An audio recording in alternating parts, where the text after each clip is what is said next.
O Ministério Apostólico De Volta à Palavra apresenta De Volta à Palavra, com o Bispo Alexandre Rodrigues. Uma voz profética, preparando o caminho para a segunda vinda de Cristo. Voz do que clama no deserto, preparai o caminho do Senhor. Amados, João capítulo 5 e Hebreus capítulo 12, são dois textos que eu queria ler com os irmãos nessa noite. Eu queria iniciar essa mensagem a partir desses dois textos, e então em seguida trazer uma reflexão a respeito daquilo que há de mais importante em toda a Bíblia Sagrada. João capítulo 5, vamos ler o versículo 39 e o 40. São palavras de Jesus Cristo que ele diz aos escribas e aos fariseus e aos judeus de uma maneira geral, sobretudo para a casta religiosa de líderes religiosos dos judeus. Só para os irmãos terem uma ideia do que nós estamos falando, só para os irmãos terem uma noção da gravidade do que Jesus vai dizer aqui nesses dois versículos, veja que o capítulo 5 de João é uma passagem que Jesus entra num tanque chamado Betesda, onde havia ali milhares de doentes de todas as espécies, cego, coxo, manco, mudo, surdo, paralítico, de toda sorte. Essas pessoas estavam ali como um símbolo da condição humana. No tempo de Cristo, toda aquela multidão de doentes, de cegos, de paralíticos, de leprosos, que circundava e que enchia a cidade de Jerusalém, e tanto quanto a Judéia e Samaria e toda aquela região naquele tempo, nada mais era do que um símbolo ou uma exteriorização simbólica de uma condição interior da humanidade. E agora Jesus simplesmente, depois de curar esse homem, ele cria um baita de um problema para si. Ele entra, ele cura um homem que estava nesse poço há 38 anos, ali paralítico, sem poder andar. Jesus então ordena que aquele homem seja curado, que ele se levante, que ele vá embora para sua casa. E neste momento, esta cura, esse ato de Cristo, de libertar um homem de uma doença, libertar um homem de um mal que o acompanhava já há 38 anos, agora esse prodígio, esse milagre, essa cura, essa providência divina, suscitou, a partir do versículo 16 em diante, suscitou aí uma perseguição a Jesus Cristo. Agora, os líderes, imaginem que ali tinha fariseus, escribas, sacerdotes, a liderança do povo de Israel, da religião judaica, e entenda a religião judaica como sendo a igreja de Deus daquele tempo. Imagine que os judeus eram o povo de Deus daquele tempo. E agora então, esses líderes, se fosse falando numa linguagem de hoje, seriam pastores, presbíteros, bispos, apóstolos, essa casta de religiosos, que lidera o povo de Deus, agora simplesmente começa a perturbar a Cristo, dizendo que ele estava errado em proceder com aquela cura em dia de sábado. Eles tinham todo um conceito da vontade de Deus, segundo falava na lei e nos profetas. Eles tinham, queridos, um sistema teológico, um sistema doutrinário, legítimo, escrito por Moisés, e depois explanado e explicado pelos profetas.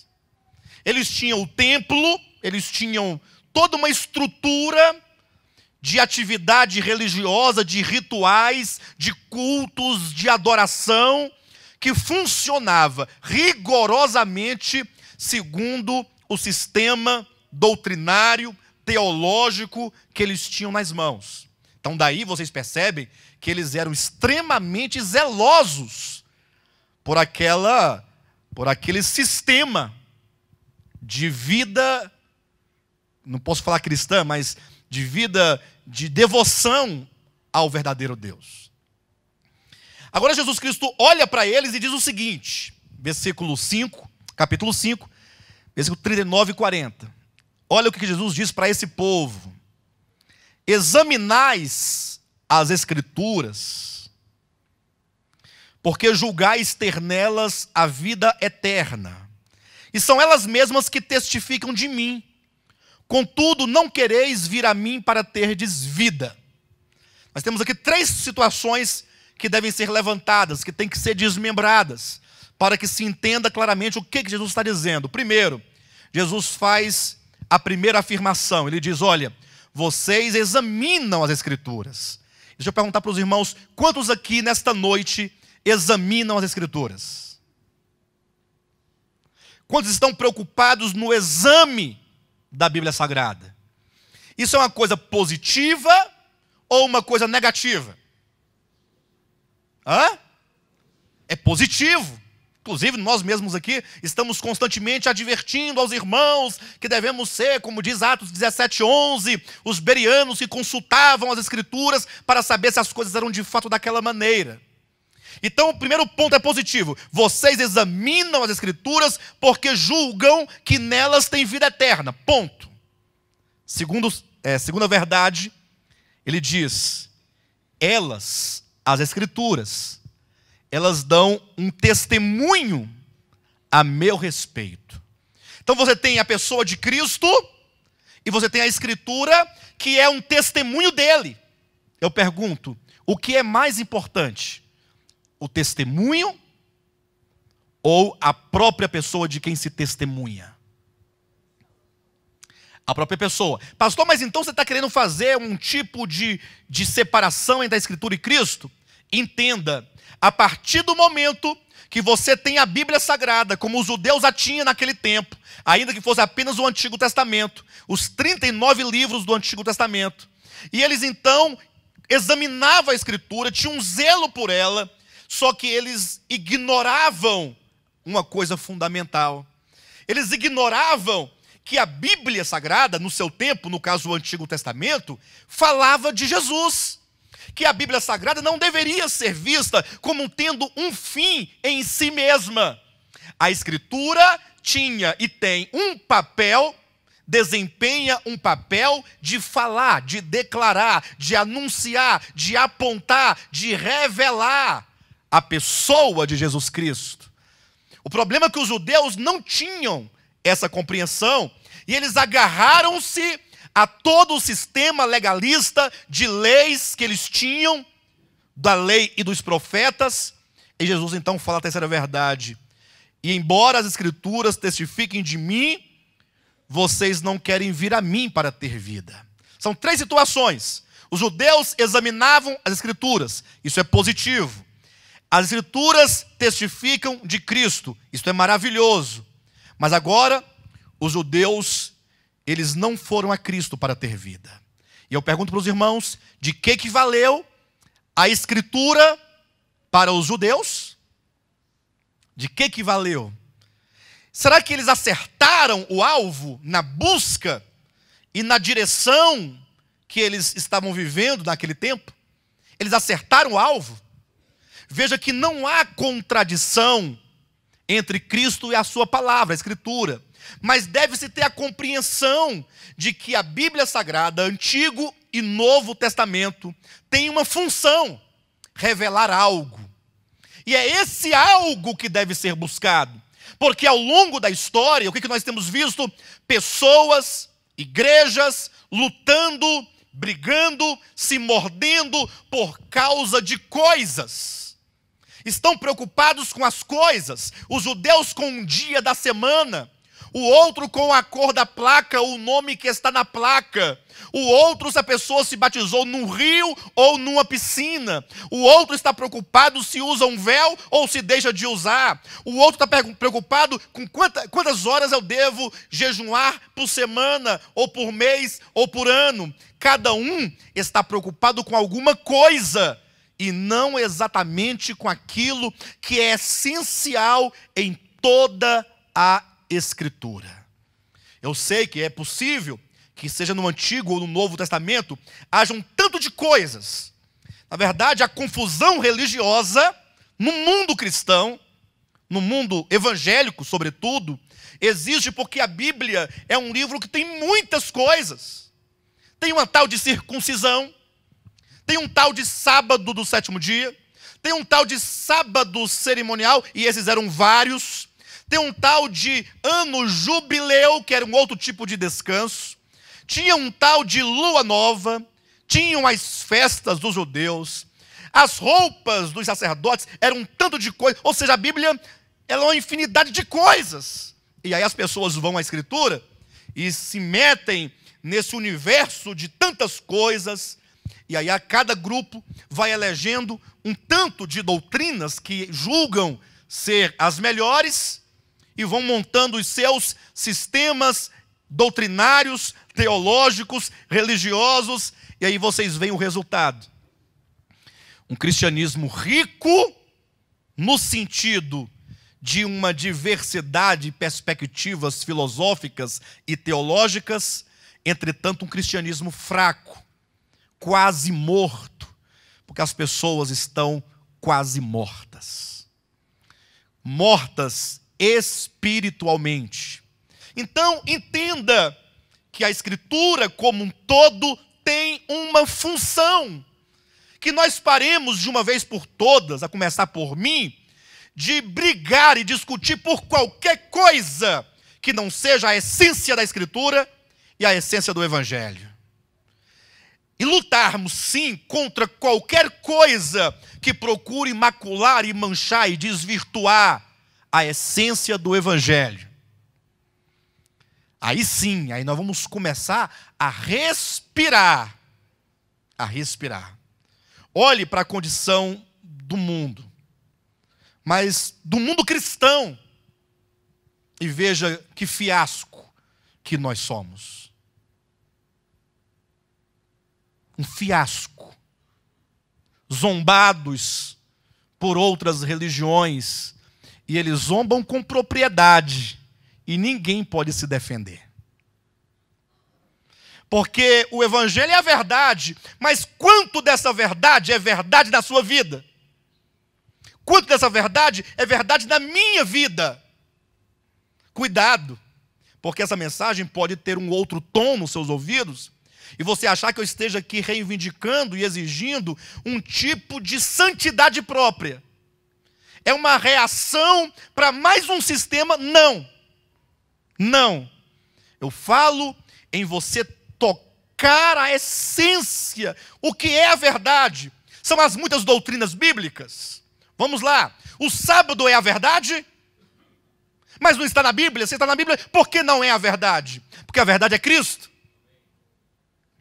Então, o sábado foi apenas um instrumento usado por Deus para, mediante ele ou por intermédio dele, revelar alguma coisa a respeito da verdade.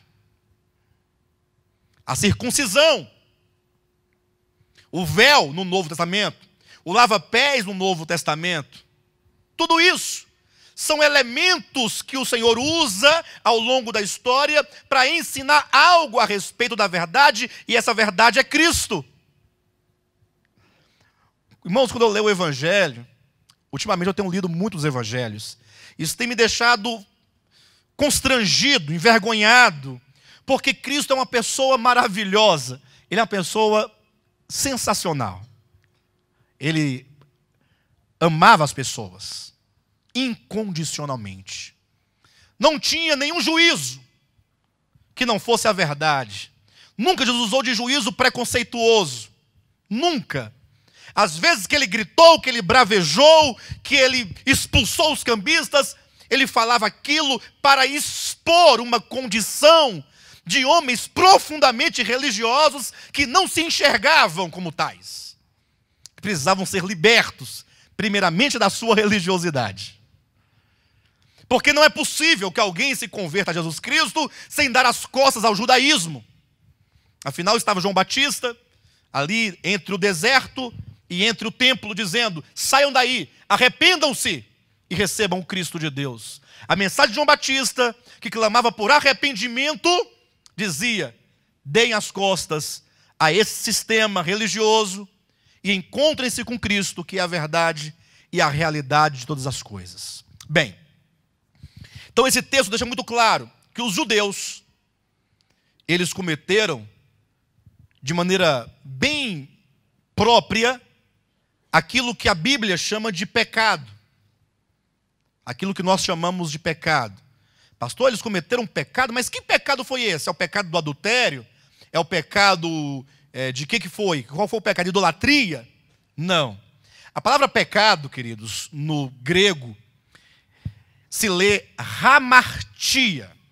A palavra grega, que significa literalmente, guarde isso no seu coração, significa literalmente, errar o alvo. Toda vez que você erra o alvo, você comete pecado. Isso é tão verdadeiro que essa palavra não é uma palavra exclusiva da Bíblia, da teologia, não, é uma palavra grega, usada inclusive na literatura grega, sobretudo nas literaturas que falam da tragédia grega. O que é a hamartia? Errar o alvo. A tragédia grega falava que o indivíduo sofreria uma grande tragédia. E por que ele sofreu a tragédia? Porque no seu percurso, dizia a tragédia grega, ele errou o alvo. Porque ele errou o alvo, porque ele cometeu hamartia, então ele sofre a consequência desse seu errar o alvo. Mas voltando para o nosso objetivo, que é a Escritura, a palavra pecado, hamartia, quer dizer errar o alvo. De sorte que os judeus, eles eram zelosos pela Escritura, eles amavam a Deus. Não pense que os judeus não amavam a Deus, amavam, tanto é que o apóstolo Paulo, no livro de Romanos, né, ali no capítulo 10, ele diz que os judeus tinham zelo por Deus, não entretanto com entendimento, faltava-lhes o entendimento, falta-nos o entendimento para perceber essa essência. E portanto, qual foi o resultado, qual foi o fim, pelo menos historicamente falando daquele tempo, que teve o povo de Israel? Eles pegaram, tomaram a essência de toda a verdade da lei, de toda a verdade dos profetas, o que havia de mais precioso da lei dos profetas. Eles pegaram e dependuraram numa cruz, chamando-o maldito. Mas como pode ser isso? Pense comigo em nome de Jesus. Como pode ser isto?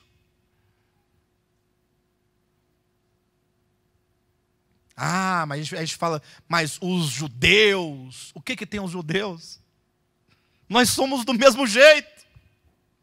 Estamos no mesmo caminho, rumo à mesma tragédia.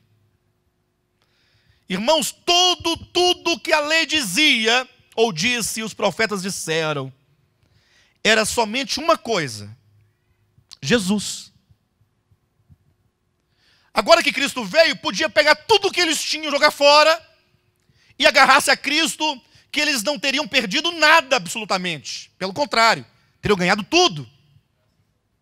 De modo que teve um certo irmão em Cristo, escreveu muitos livros, e ele exemplificou a questão dos judeus e de Cristo, enfim, né, com a seguinte metáfora: imagine um ovo. E ali tem um ovo.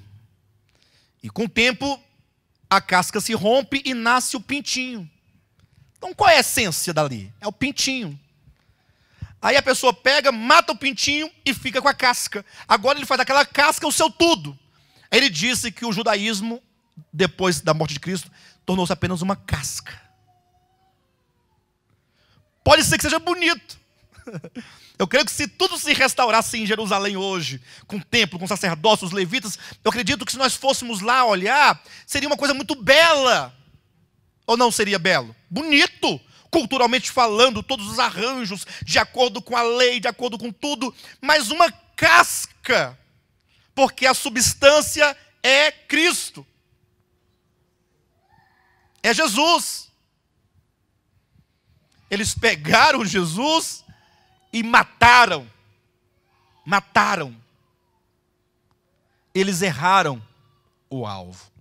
Tanta luta, tanto esforço, tanta religiosidade, quantos cultos, quantas canções, quantos sábados perdidos, Quantos jejuns perdidos?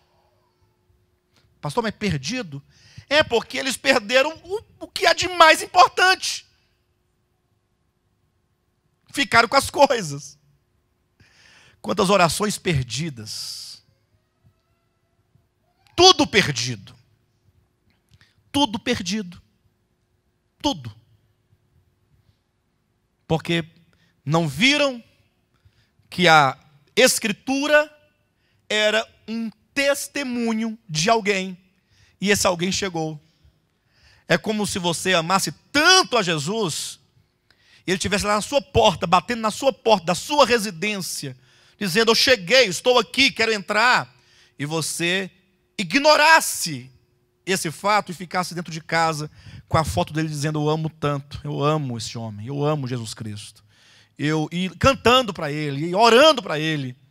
Você com uma foto, mas ele está presente, mas você não quer a pessoa divina, você quer apenas a foto.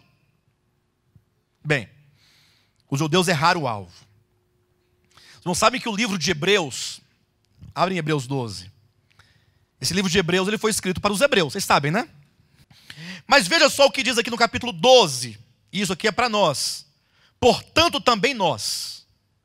Então veja que essa palavra chega até você. Visto que temos a rodear-nos tão grande nuvem de testemunhas, desembaraçando-nos de todo o peso e do pecado que tenazmente nos assedia, corramos com perseverança a carreira que nos está proposta. Veja que não é dito que nós devemos nos desvencilhar ou nos desembaraçar dos pecados. Dos pecados. Não diz dois pecados, mas de algo bem particular, do pecado. Há um pecado específico que tenazmente nos assedia, que 24 horas ronda a sua casa, ronda o seu quarto, ronda a sua alma, ronda seu coração, sua mente, tentando fazer com que você erre o alvo. Irmãos, se nós errarmos o alvo, nós vamos sofrer uma decepção tão grande. Isso não coloca em dúvida jamais a salvação eterna de Deus.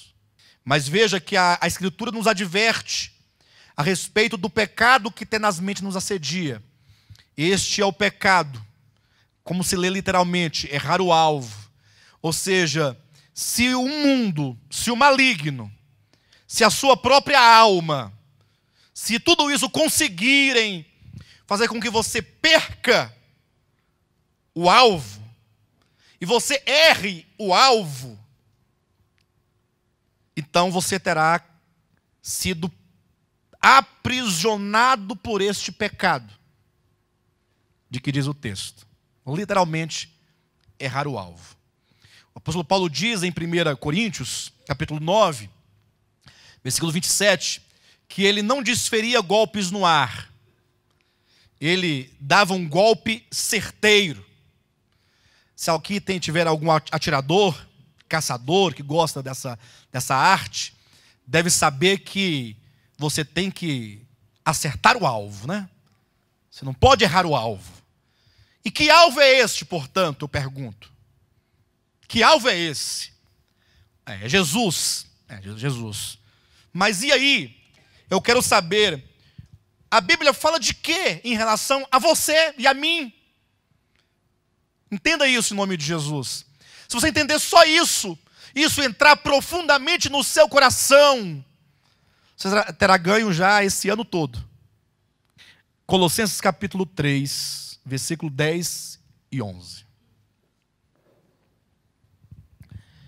E vos revestistes do novo homem, que se refaz para o pleno conhecimento, segundo a imagem daquele que o criou, no qual não pode haver grego, nem judeu, nem circuncisão, nem incircuncisão, bárbaro, cita, escravo, livre. Porém, Cristo é tudo em todos. E aí começa com um problema esse texto, porque o meu nome não está aqui. Não pode haver Alexandre. Meu nome não está aqui. O seu nome está aí? Hã? Olha como você está anulado. Está se entristecendo? Você está no lado. Não pode haver judeu ou grego. Não pode haver Joaquim, Antônio, Maria, José. Porque tudo é Cristo. Nada somos nós. Tudo é Ele. Não tem lugar, não existe lugar aqui nesse projeto para Adão. Entenda, em nome de Jesus, Deus criou o homem no jardim do Éden. Um homem reto, como diz Eclesiastes 7:29. Um homem que não era participante do pecado. Também não era participante da vida eterna. Neutro. Um homem criado segundo os propósitos imediatos da Escritura. Por que eu digo propósito imediato? Porque os propósitos ditos ali no texto de Gênesis, eles são propósitos a se cumprirem somente no reino milenar. O homem de Gênesis capítulo 1 e capítulo 2, ele representa o homem que haveria de vir. Representa o segundo homem. Essa verdade está batida aqui nesse local, nesse ministério. Romanos 5:14. Adão prefigurava aquele que havia. Vocês sabiam que Adão era uma figura? Não é que ele não existia, existiu. Um ser humano, primeiro homem criado. Mas foi criado como como uma representação, como um símbolo. A Bíblia diz que ele prefigurava. Ele não era a essência, a substância do objetivo de Deus. Apenas apontava. Este homem criado, chamado Adão, Adão quer dizer humanidade, nele estávamos todos nós. Assim nós cremos.